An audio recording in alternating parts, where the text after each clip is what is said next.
Maayong hapon sa inyong tanan. Hello, hello mga kalapad. So makita ninyo no, nagsilig-silhig ang inyong lapad na wala man joy sagbot.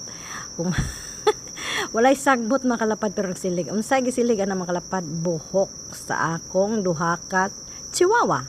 Dili da sila chihuahua. Kung makita nimo na nagsigig sunod-sunod sa kuan na, dakong kabaw na ning dako na gyud ang ako ang alagang itoy.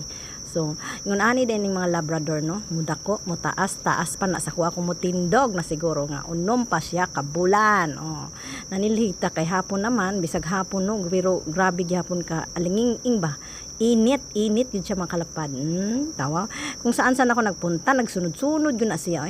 Nabi, pa'y gamayng sagbot na kuha dahil sa akong daspan. Ako rin ipambalhin tong mga kaang nawa na mga bulak. Diha na tayo butang daplin. O kani po ng akong ay, wailain. Sige panguan diha tabako. Di ka ba lumulabay siyang upos. Ato nang labay diha og mayang kanindot lang pud aning balaya kay naara gyud dihang basurahan. Di ba kung ka manilig naara pud din ha. Di ba hasta nag yung hapsaya. Gibinlan ni kog duha ka bukiro no.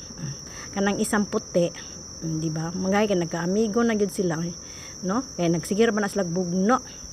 Kay nguna kog tawra ang magbugno. Pati man po day iro. So ang atong buhaton mamubo na tas tong bolak. Birahon na nato ng host. Ang nakanindot ani kay di na tatong magsalud-salud bitaw. Kay perti naman ning daghan ng mga bulak sa kong amo ay naana ganay dahil gipambitay.